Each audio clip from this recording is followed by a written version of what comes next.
Hai, Shalom semua kepada semua anak-anak Raja Wali dan kepada jemaat-jemaat Tuhan yang setia bersama dengan kami dalam acara ibadah online kami, dan kepada yang baru bersama dengan kami mengucapkan selamat datang dan selamat bergabung dalam acara ibadah kami pada malam hari ini. Okey, apa kabar semua? You dengar?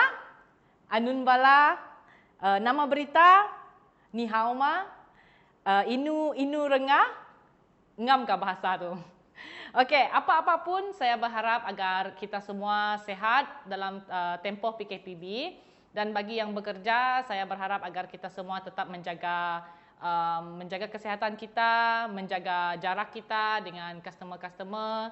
Dan pada malam hari ini, sebelum kita masuk kepada acara ibadah kita, sebelum kita masuk kepada praise and worship kita, sebelum kita masuk kepada khotbah kita pada malam hari ini, kita akan memberi ruang kepada Aunty Mina untuk memberikan sedikit ucapan dan nasihat dan kata-kata dorongan untuk semua anak-anak Tuhan yang bersama dengan kami dalam ibadah online kami pada malam hari ini. Okey, masa dan ruang saya serahkan kepada Aunty Mina Bian. Selamat malam kepada semua anak-anak Raja Wali, dan selamat beribadah pada hari ini.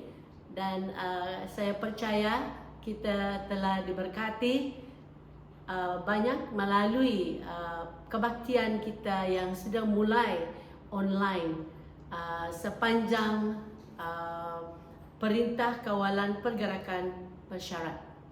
Dan saya mau sampaikan juga bersama pada malam ini, selamat Hari Gawai kepada semua anak Raja Wali dimanapun kita berada pada malam ini. Kita diberkati dan kita menjadi terang dan kita menjadi garam dimanapun kita berada. Kerana masa ini adalah masa kita merayakan Gawai, tetapi kita tidak dapat merayakan seperti dulu dengan ramai-ramai, tetapi dengan connection yang kita ada melalui IT dan cara yang ada sekarang, kita boleh masih teruskan menjadi garam dan saksi, jadi terang kepada orang yang berdekatan kita dimanapun kita berada. Terima kasih, puji Tuhan. Dan memang seperti mana yang sudah saya katakan tadi, sepanjang masa PKPB yang sudah ada sekarang, memang kita ada juga kebaktian online untuk Raja Wali. Dan dengan itu kita mulai pukul 8.30 setiap hari Ahad, dan saya percaya dan berdoa semua anak Raja Wali dimanapun kita berada, kita akan terus mengambil peluang ini untuk berkumpul bersama, karena kita tidak dapat berkumpul sama seperti yang dulu, tetapi melalui kebaktian online ini kita ambillah peluang itu dan diberkati melalui khotbah-khotbah dan kongsian yang kita ada setiap hari Ahad malam. Dan walaupun jam atau waktunya kita tetapkan pukul 8.30 malam, tetapi memang kita juga mengerti semua kita bekerja dan masa kita untuk pulang ke rumah adalah berlainan. Jadi kami berdoa supaya bila masa pun kita sudah selesai kerja dan apabila kita sudah sampai di rumah, di sana juga kita akan mulai dan kita membuka kita punya sistem, dan kita mulailah kebaktian di masa yang sesuai mengikut keadaan masing-masing. Dan yang kedua, untuk semua anak-anak Raja Wali, kalau kita ingat, kita ada visi dan ada misi menjangkau dan memuridkan generasiku yang terdapat dalam Matius 28:9-20. Jadi kita teruskan dengan pelayanan itu dimanapun kita berada. Kita mau supaya semua anak-anak Raja Wali terlibat, dan untuk ini berlaku dan berkesan, semua kita perlu didaftar di dalam pelayanan Raja Wali yang sedang berjalan dalam Kota Miri ini. Dan kita boleh daftar melalui ketua atau pengerusi pelayanan Raja Wali, saudara Eric Chua, dan timbalannya saudari Frida Balang. Karena kita tidak mau satu orang pun ketinggalan. Kalau kita didaftar, kita pasti kita akan dimasuk dalam kelompok-kelompok yang ada sekarang, yang dipanggil KMD, dengan untuk yang tidak mengerti dengan perkataan KMD itu adalah kumpulan menara doa. Ini diadakan di seluruh Kota Miri dan kita boleh didaftar mengikut tempat kita masing-masing diam. Di sana kita dimasuk dalam kelompok itu. Dan ada kelompok yang sedang sekarang berjalan di zon utara adalah di Tudan dan area Senadin, dan untuk zon tengah adalah Taman Gilbert dan juga Taman Yakin, Boulevard, Amway area, Center Point, Marina dan Pucuk Tiga. Perlu sangat supaya orang-orang yang di tempat ini adalah di tengah-tengah Kota Miri. Kalau kita didaftar di dalam pelayanan Raja Wali, kita akan dimasuk dalam kelompok ini dan kita akan diberkati karena semua informasi akan disampaikan melalui kelompok. Dan zon selatan adalah Mos Jaya Airport dan Taman Tungku. Kita sungguh harap semua anak Raja Wali, baik yang lama dan juga sudah didaftar dan yang baru mungkin belum didaftar, marilah kita sama-sama ambillah peluang masa ini. Kita tidak dapat kebaktian di gereja Canada Hill seperti yang dulu, tetapi kita masih boleh diberkati melalui pelayanan Raja Wali kalau kita didaftar dan kita tidak akan ketinggalan. Terima kasih kepada semua anak Raja Wali. Saya tahu beberapa yang sungguh setia selama ini walaupun kita berkurung, tetapi masih kita menjalankan kita punya pelayanan melalui cara yang macam-macam. Contoh masa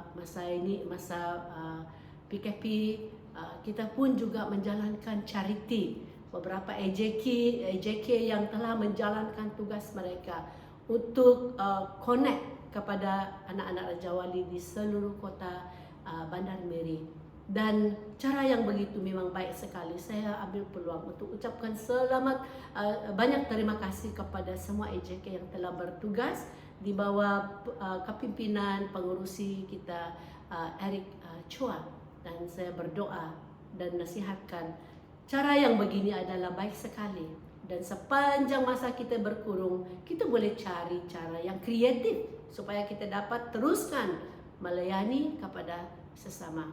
Dan tidak lupa juga kalau ada perkara doa, ada yang minta ada pertolongan, mungkin ada keperluan untuk counseling, tolong silahkan untuk berhubung kepada pemimpin-pemimpin Raja Wali yang ada, dan melalui kepimpinan mereka kita boleh ditolong ataupun kita boleh didoakan mengikut keadaan yang ada pada kita. Terima kasih sekali lagi. Tuhan memberkati dan selamat beribadah hari ini. Shalom, shalom anak Raja Wali. Bertemu kembali kita pada hari ini, dimanapun kita berada. Sebelum kita memulakan ibadah kita pada malam ini, mari kita semua datang kepada Tuhan dan saya akan pimpin kita dalam doa. Terima kasih Bapa, terima kasih Yesus. Terima kasih atas penyertaan-Mu yang begitu besar bagi kami ya Tuhan Yesus. Pada saat ini ya Bapa, kami tahu Tuhan Yesus, kami tidak berkumpul di satu tempat, tapi Tuhan Yesus, dalam iman ya Tuhan Yesus, kami berkumpul pada saat ini ya Bapa. Dimanapun kami berada ya Bapa, satukan kami di dalam kasih-Mu ya Tuhan Yesus. Satukan kami di dalam roh-Mu ya Tuhan Yesus, agar kami dapat memuji, memuliakan nama Engkau dengan bebas pada hari ini ya Bapa. Ya Tuhan Yesus, ibadah kami pada malam ini ya Tuhan Yesus, kami serahkan ke dalam tangan Engkau. Kiranya Engkau yang menjaga ya Tuhan Yesus, yang memimpin, yang menuntun kami ya Tuhan, dari awal ibadah kami sehingga pada akhirnya ya Bapa. Terima kasih Bapa. Segala roh jahat ya Bapa, penguasa-penguasa di sekeliling kami coba mengganggu ibadah kami. Pada saat ini ya Bapa, kami ikat, kami hancurkan semuanya di dalam nama Tuhan Yesus Kristus, Anak Allah yang hidup. Terpuji nama-Mu Bapa, terpuji nama-Mu Yesus. Dalam nama Tuhan Yesus Kristus kami mohon dan minta semua ini. Amin. Raja Wali, kita sehati dalam pujian dan penyembahan kita pada malam ini. Kita naikkan iman kita naikkan pujian kita sebagai satu doa kita pada malam ini. Dan kita percaya Tuhan itu yang senantiasa berada di sebelah kanan kita. Dia tidak jauh, dia hanya sejauh doa. Tetap percaya agar karena kita tahu Tuhan yang tetap memimpin kita di dalam kekelaman ini. Sebab Dia adalah juru selamat kita.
seterusnya kita naikkan lagu Tuhan adalah gembalaku. Sebab kita tahu Tuhan adalah gembala yang baik yang akan menuntun kita menghadapi hari-hari kita hari ini. Amin.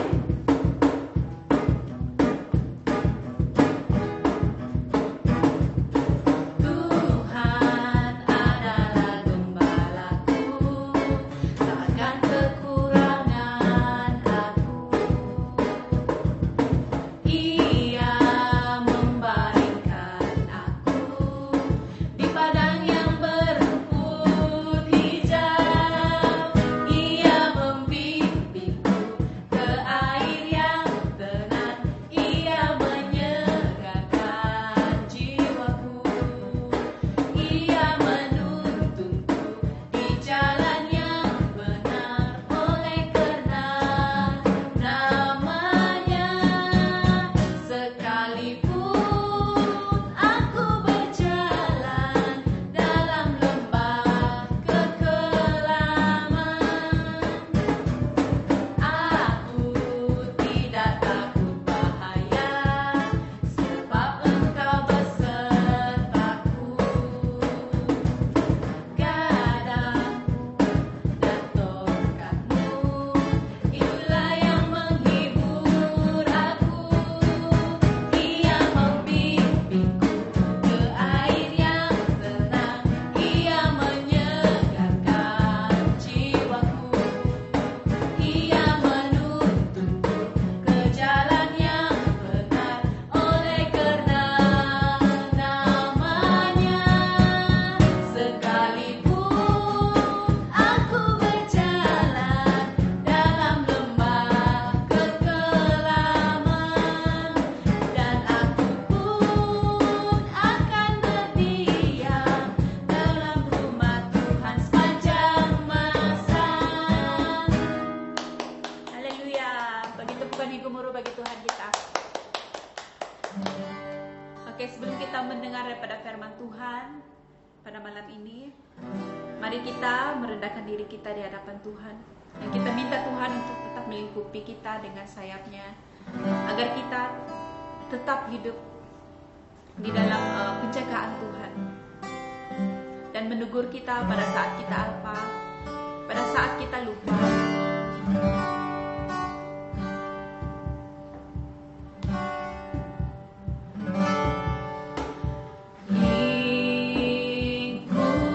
Lingkupimu dengan sayapmu,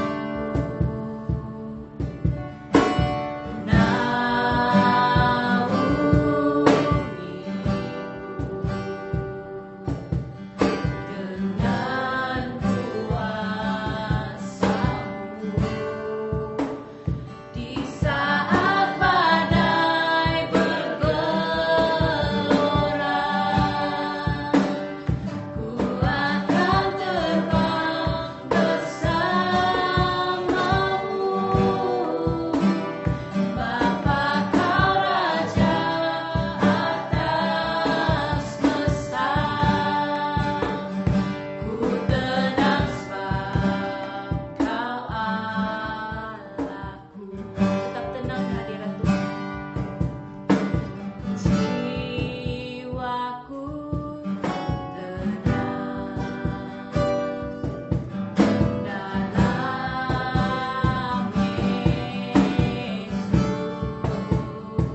dalam Engkau kami menemukan ketenangan kami ya Tuhan Yesus.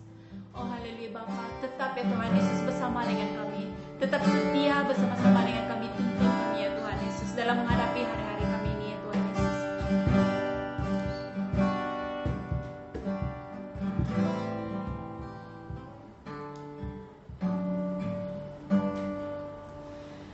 Di saat badai bergelora, ku akan tenang bersamamu. Bapa kau Raja atas semesta, ku tenang sebab Kau Allahku,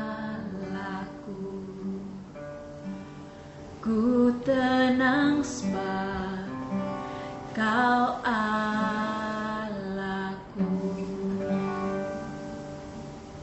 Terima kasih Bapa, terima kasih Yesus, terima kasih atas ketenangan yang telah Kau berikan kepada kami.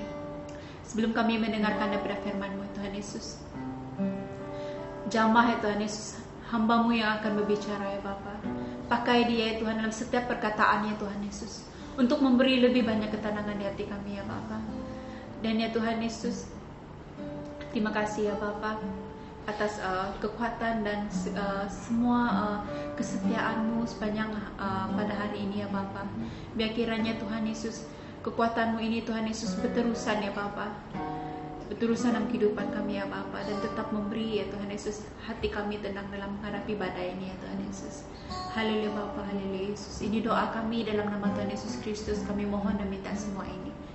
Amin. Hai, shalom semua Raja Wali. Okay. Apa kabar semua kamu yang ada di rumah ataupun kamu berada dalam KMD masing-masing? Kamu apa kabar? Semua kamu yang ada di sana? Right. Jadi thank you kepada Praise and Worship yang telah bersama dengan kita sebentar tadi. Right. Jadi pada hari ini kita akan berbicara tentang dosa para imam. Okay, dosa para imam yang menyambung kembali apa yang Pastor Ivan telah khotbahkan pada minggu lepas. Right. Jadi topik yang sangat menarik ini akan mengajar setiap kita, mendidik kita, sebab kita adalah imam-imam yang Tuhan telah percayakan. Right? Jadi firman Tuhan yang kita bawa pada hari ini iaitu 1 Samuel pasal 2 ayat 11 hingga 26. 1 Samuel pasal 2 ayat 11 hingga 26. Right, saya akan bacakan teks ini untuk kita. Lalu pulanglah Elkana ke Rama, tetapi anak itu menjadi pelayan Tuhan di bawah penguasaan Imam Eli. Adapun anak-anak lelaki Eli adalah orang-orang Drusilla. Mereka tidak mengindahkan Tuhan ataupun batas hak para imam terhadap bangsa itu. Tetapi setiap kali seseorang mempersembahkan korban sembelihan, sementara daging itu dimasak, datanglah bujang imam membawa garpu bergigi 3 di tangannya dan dicucuknya ke dalam benjana atau ke dalam kuali atau ke dalam belanga atau ke dalam periuk. Segala yang ditarik dengan garpu itu, ke atas sambil diambil imam itu untuk dirinya sendiri. Demikianlah mereka memperlakukan semua orang Israel yang datang ke sana, ke Silo. Bahkan sebelum lemaknya membakar, bujang imam itu datang, lalu berkata kepada orang yang mempersembahkan korban itu, "Berilah daging kepada imam untuk dipanggang, sebab ia tidak mau menerima daripadamu daging yang dimasak, hanya yang mentah sahaja." Apabila orang itu menjawab, "Bukankah lemak itu harus dibakar dahulu, kemudian barulah ambil bagimu sesuka hatimu?" Maka berkatalah ia kepada orang itu, "Sekarang juga harus kau berikan, kalau tidak, aku akan mengambilnya dengan kekerasan." Dengan demikian, sangat besarlah dosa kedua orang muda itu di hadapan Tuhan, sebab mereka memandang rendah korban untuk Tuhan. Adapun Samuel menjadi pelayan di hadapan Tuhan, ia masih anak-anak dan tubuhnya berlilitkan baju efod dan kain lenan. Setiap tahun ibunya membuatkan dia jubah kecil dan membawa jubah itu kepadanya. Apabila ia bersama-sama suaminya pergi mempersembahkan korban sembelihan tahunan. Lalu Eli memberkati Elkana dan istrinya dan berkata, Tuhan kiranya memberikan keturunan kepadamu dari perempuan ini, pengganti yang telah diserahkan kepada Tuhan. Sesudah itu, pulanglah mereka ke tempat kediamannya. Dan Tuhan mengindahkan Hana sehingga dia mengandung dan melahirkan 3 anak laki-laki dan 2 anak perempuan lagi. Sementara itu, semakin besarlah Samuel yang muda di hadapan Tuhan. Eli sangat tua. Apabila ia mendengar segala sesuatu yang dilakukan anak-anaknya terhadap orang Israel dan membawa mereka tidur bahwa mereka itu tidur dengan perempuan-perempuan yang melayani di depan pintu kemah pertemuan. Berkatalah ia kepada mereka, mengapa engkau melakukan hal-hal yang begitu? Sehingga ku dengar dari segenap bangsa ini tentang perbuatan-perbuatanmu yang jahat itu. Janganlah begitu, anak-anakku. Bukan kabar baik yang ku dengar itu bahwa menyebabkan umat Tuhan melakukan pelanggaran. Jika seseorang berdosa di hadapan orang lain, maka Allah akan mengadili. Tetapi jika seorang berdosa terhadap Tuhan, siapa yang menjadi perantara baginya? Tetapi tidakkah didengarkan mereka perkataan ayahnya itu? Sebab Tuhan hendak mematikan mereka. Tetapi Samuel yang muda itu semakin besar dan semakin disukai, baik di hadapan Tuhan maupun di hadapan manusia. Saudara, tema firman Tuhan kita pada hari ini yaitu dosa para imam. Di sini kita lihat pulang Elkana. Di sini kita lihat di bahagian ini menjelaskan salah satu alasan mengapa Tuhan, teman Allah memanggil Samuel, yaitu karena datuknya ataupun nenek moyangnya adalah para imam. Kedua-dua anak Eli.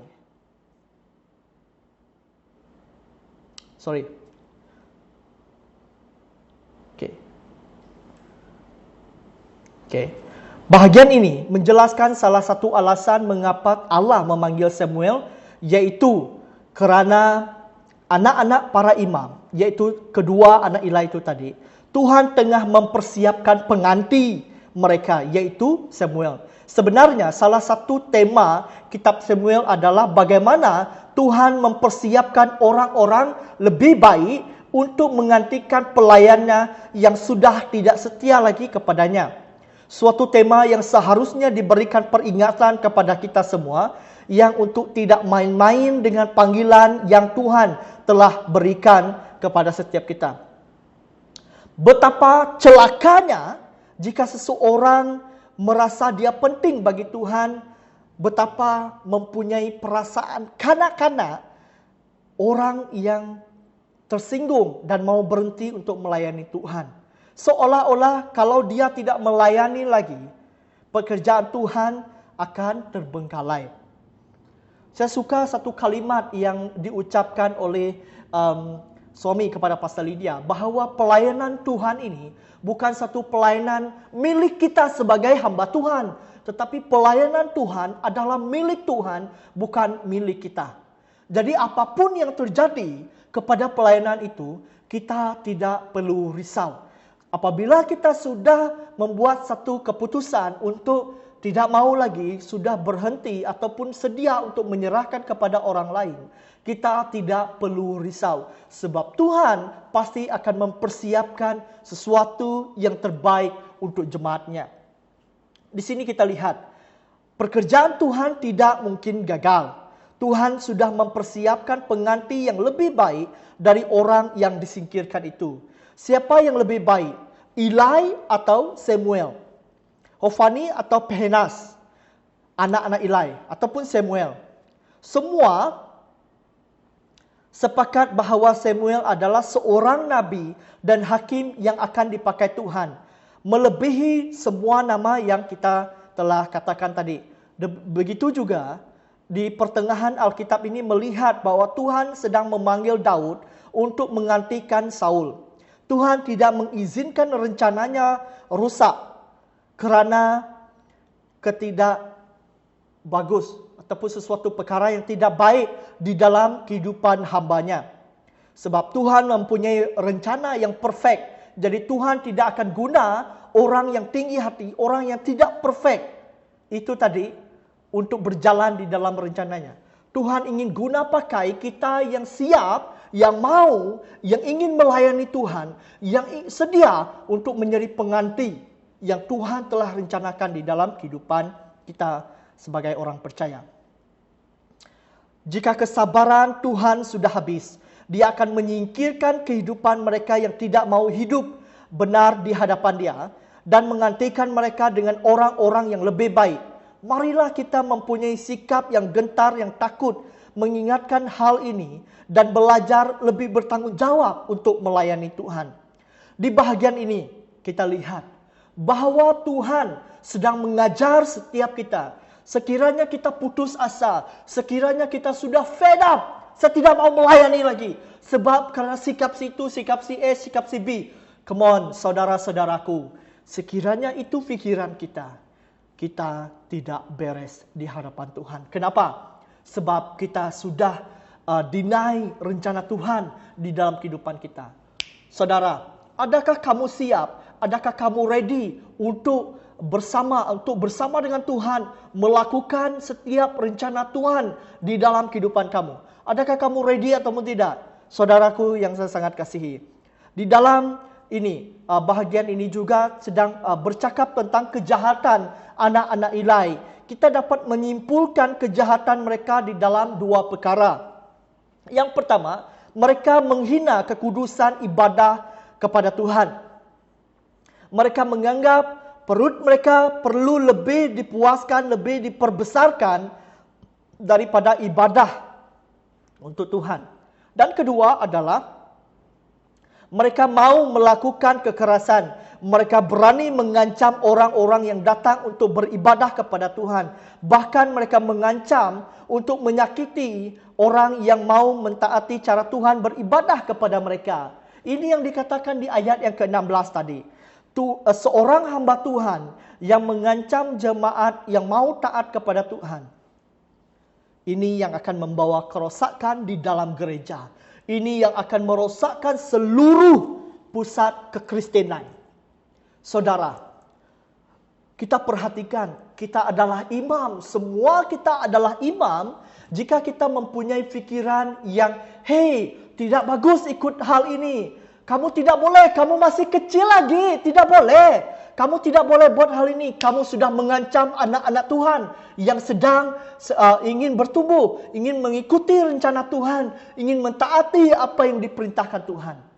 Dan pada saat ini kita fikir, hey, kamu masih kecil, hey, kamu tidak boleh lagi, hey, ini masanya kamu harus singkirkan orang seperti ini. Saudara, kita lihat di bahagian ini bahwa Tuhan ingin mengubah segala satu institusi di dalam kekristenan, bahwa kita harus taat dengan rencana Tuhan. Sekiranya kita mengikuti rencana kita seperti anak-anak Eli itu tadi, artinya kita akan disingkirkan oleh Tuhan sendiri.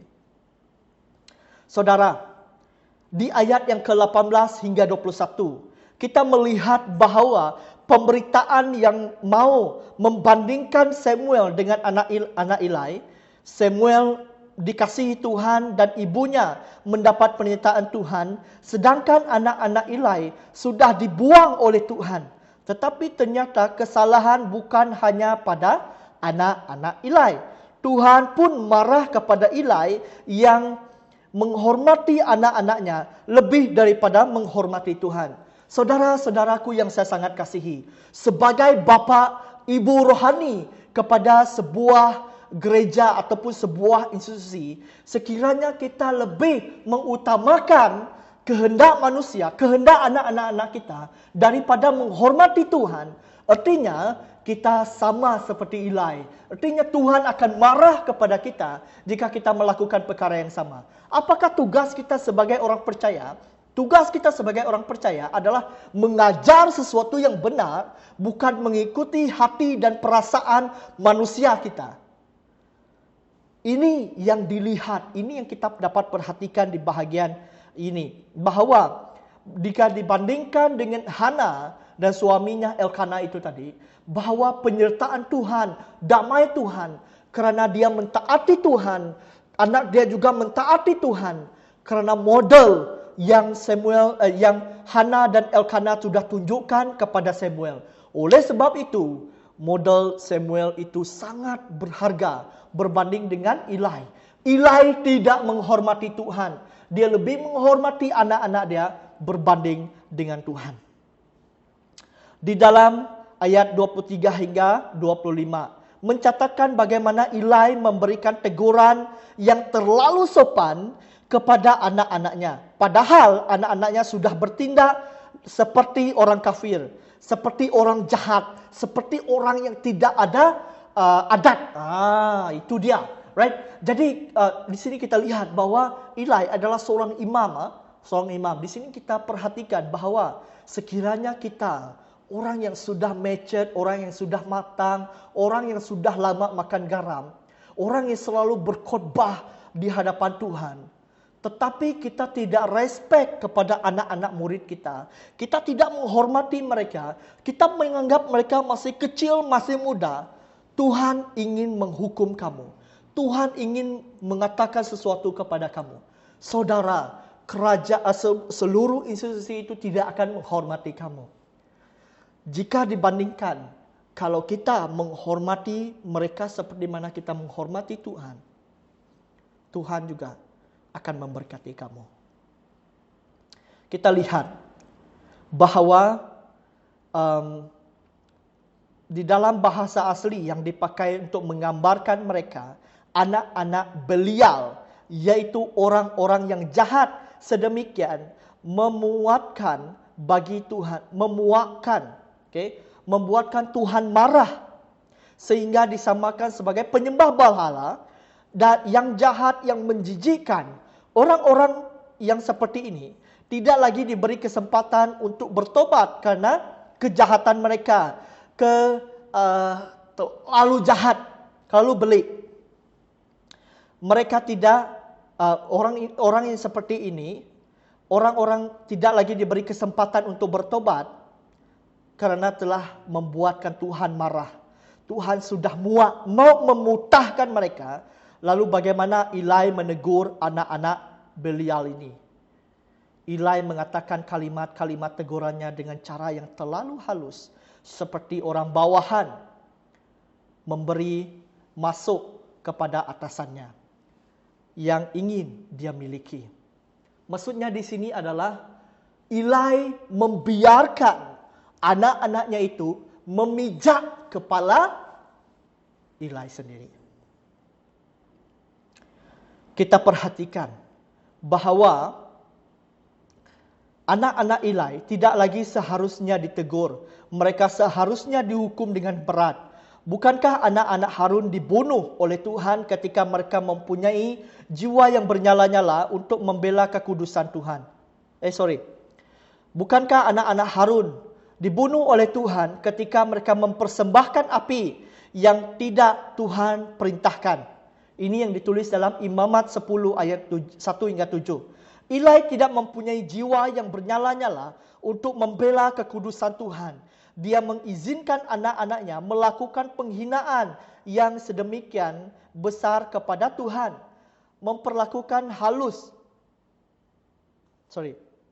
Perlakuan halus sang ayah yang mengasihi dengan buta ini membuatkan anak-anaknya akhirnya dihukum mati oleh Tuhan. Ini ayat yang ke-25. para orang tua yang memanjakan anaknya dan tidak pernah melatih anaknya untuk takut akan Tuhan, pada akhirnya akan menyebabkan kematian anak-anaknya. Ada satu kisah yang saya tengok di media sosial. Ibunya memberikan satu telefon, contohlah iPhone 6.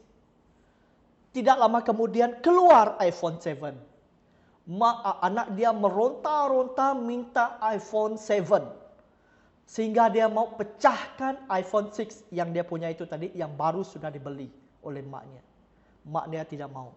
Dia meronta-ronta, dia marah dengan mak dia. Itulah sikap seperti anak-anak Eli tadi. Terlalu manja dengan anak-anaknya, sehingga kita takut untuk menghajar mereka, sehingga kita takut untuk mendidik mereka dengan betul. Kita selalu berbicara tentang pemuridan. Apakah jenis pemuridan yang kita selalu ajarkan? Kita selalu mengajar tentang diberkati, semua perkataan yang sedap-sedap.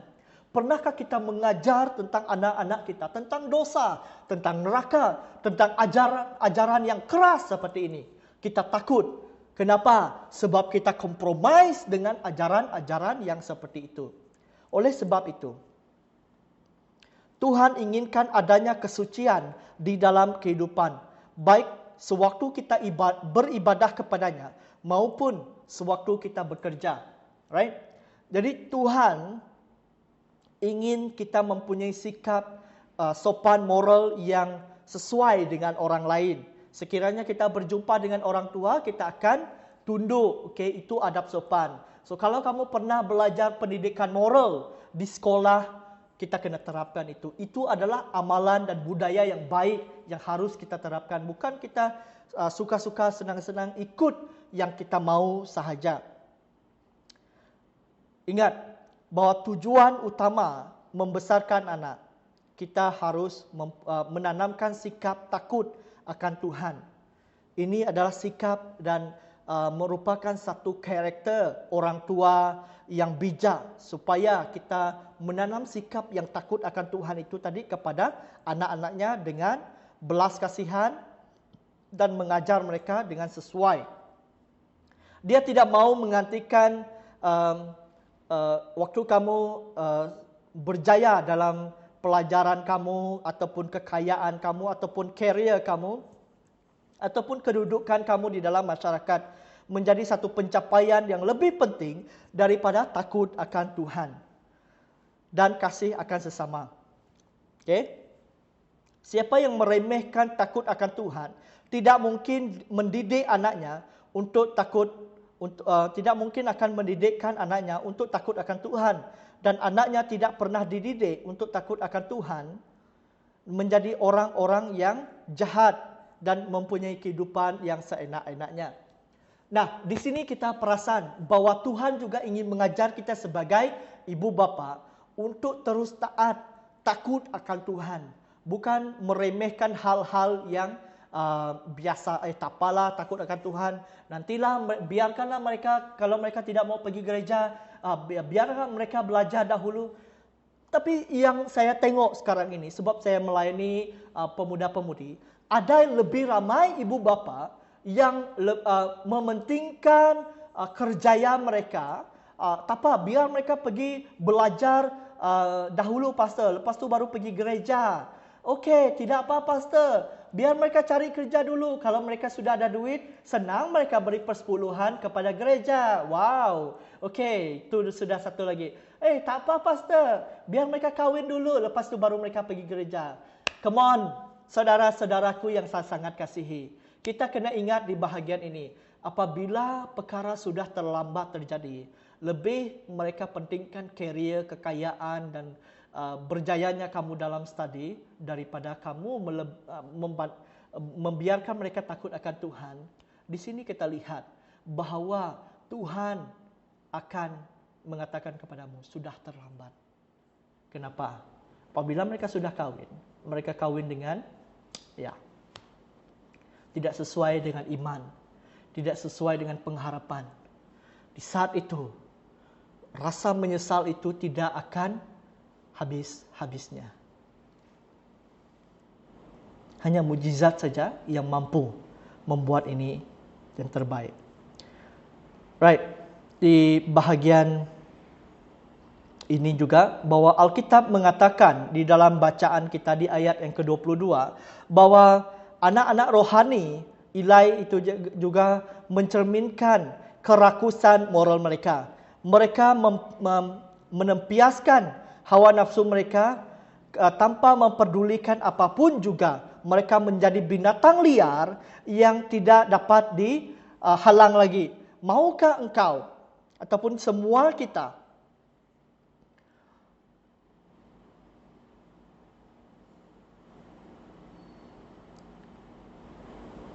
maukah semua kita pada suatu hari nanti melihat anak-anak kita menjadi binatang liar yang tidak dapat dikawal lagi? Takutlah akan Tuhan. Ajarlah anak-anak kita untuk takut akan Tuhan. Ini adalah hal yang paling utama dalam kehidupan manusia. Adapun orang tua yang sangat panik kalau menilai matematik anak-anaknya tidak dapat A, tidak 100% A. Di situ kita akan bagi tahu, oh kamu ini jahat, kamu ini tidak bagus. Oh itulah saya suruh kamu belajar semua perkara macam tu. Ada juga yang mencari sekolah yang terbaik berdasarkan standar dunia, tetapi tidak pernah mencari standar Tuhan. Ada juga orang tua menyediakan jam-jam demikian untuk membimbing anak mereka supaya pergi tuition, supaya bagus dalam sekolah mereka. Okey. Orang-orang tua sedemikian akan dihakimi dengan berat oleh Tuhan. Dan jikalau mereka tidak juga bertobat, maka dia akan menyaksikan sendiri anak-anaknya berubah dan menjadi orang yang jahat dan akhirnya akan dibuang Tuhan. Mari kita tekankan rasa takut akan Tuhan menjadi kehidupan di dalam rumah tangga kita. Jadikan itu bahagian utama di dalam kehidupan anak-anak kita. Sekiranya kita lebih menekankan, tak apa, okey, kamu pergi tuition dulu. Tidak apa, boleh kamu membuat perkara ini dulu, nanti pergi gereja semua macam tu. Tolong saya jual ini. Apabila itu menjadi satu prioritas berbanding membiarkan mereka untuk takut akan Tuhan, ini yang kita juga akan dihukum, anak-anak itu juga akan dihukum. Tuhan tidak akan membiarkan rencananya gagal. Dan kerana itu dia memanggil Samuel untuk menyingkirkan Eli dan anak-anaknya. Itu pun satu pengajaran yang sangat penting bagi kita, yaitu bahawa tidak ada seorang pun yang tidak tergantikan. Meskipun seorang imam yang hidup dalam bangsa Israel itu sangat penting, kerana mempunyai otoriti yang besar dalam berbagai aspek kehidupan umat-umat Tuhan. Tetapi tidak ada satu pun dari mereka yang tidak tergantikan. Di dalam Alkitab Keluaran, Tuhan telah memilih anak-anak sulung sebagai imam untuk melayani dia. Tapi setelah kes anak lembu emas itu tadi, Tuhan telah menggantikan mereka dengan orang-orang Levite ataupun orang Lewi. Di dalam kitab suci Tuhan memilih Israel untuk menjadi umatnya, supaya seluruh dunia mengenal adanya Tuhan yang berdaulat dan bermutlak yang harus disembah. Tetapi ingat, setelah kita menolak dia berkali-kali, Tuhan memanggil Paulus untuk mengutus dia untuk pergi jauh kepada bangsa-bangsa lain. Tuhan telah memakai Yerusalem untuk menyatakan kehadirannya. Tetapi jika mereka terus-menerus menolak, maka Tuhan akan menghakimi Titus, seorang jenderal Romawi, untuk mengepung kota itu, menalukinya dan merobohkan tembok-temboknya. Tuhan telah memanggil saudara dan saya untuk melayani dia. Tuhan telah memanggil kita untuk melayani dia. Marilah kita gentar dan rendah hati dan sungguh-sungguh untuk menjalankan panggilan melayani dia. Kita sebagai hamba Tuhan atau sebagai majlis atau sebagai pengurus aktiviti sekolah minggu ataupun ini adalah ataupun menjadi saksi-saksi Kristus di tengah-tengah masyarakat, atau yang menjalani panggilan mandat budaya di dalam bidang pekerjaan kita masing-masing, Marilah kita takut dan gentar kepada Tuhan. Marilah kita semua bersatu dan meminta kekuatan kepada Tuhan untuk setia kepada Dia dan berjanji untuk mengikuti Dia dengan tepat. Marilah kita berjuang untuk mentaati Dia. Saudara-saudaraku yang saya sangat kasihi, marilah kita dengan rendah hati kita bersatu dan berdoa kepada Tuhan. Dan kita menyerahkan segala sesuatu kepada Tuhan. Kita menyerahkan kehidupan kita agar kita siap untuk menerima panggilan daripada Tuhan. Kita siap melayani Tuhan. Tuhan akan mengerjakan sesuatu yang baik di dalam kehidupan kita. Mari kita berdoa. Segala pujian, hormat dan syukur kami ya Tuhan. Kami percaya bahwa Engkau Tuhan Allah yang ajaib, yang luar biasa dalam kehidupan kami. Kami menyerahkan segala sesuatu ke dalam tangan Engkau. Engkau berbicara Tuhan, Engkau bersama dengan kami. Terima kasih Bapa, di dalam nama Tuhan Yesus kami berdoa. Amin. Haleluya. Terima kasih untuk firman Tuhan yang telah dikongsikan bersama dengan kita sebentar tadi. Saya percaya kita semua pada malam hari ini merasa sangat diberkati dengan firman Tuhan kita. Oke, dimanapun kita semua berada, tetaplah menjadi terang dan garam dan terus menjangkau jiwa-jiwa dimanapun kita berada, walaupun di tempat kerja kita, di rumah kita sendiri. Oke, so terima kasih juga kepada tim Praise and Worship yang telah membawa kita dalam pujian dan penyembahan sebentar tadi. Dan terima kasih juga kepada semua jemaat yang telah bersama-sama dengan kita dari awal ibadah kita sehingga akhirnya acara ibadah kita pada malam hari ini. Selepas ini, kita akan menjalankan tangguk di tempat kita masing-masing. Dan wang tangguk dan wang persepuluhan yang telah dikumpul akan diberikan kepada ketua KMD kita ataupun ketua di mana tempat kita beribadah pada malam hari ini. Dan wang persembahan dan persepuluhan tersebut akan diserahkan kepada saudara Eric. Oke, selain itu juga kita boleh juga bank in kepada akaun gereja dan nombor akaun gereja akan dipaparkan sebentar nanti. Oke, so acara ibadah kita pada malam hari ini setakat ini saja. Jumpa kita semua pada minggu hadapan di waktu yang sama dan di YouTube channel yang sama. Oke, selamat malam. Dan sebelum terlambat, saya mewakili seluruh pelayanan Raja Wali ingin mengucapkan selamat Hari Gawai Gayuduru Gerai Nyamai kepada semua jemaat yang menyambut Hari Gawai dimanapun kita berada. Oke, selamat malam, Tuhan memberkati.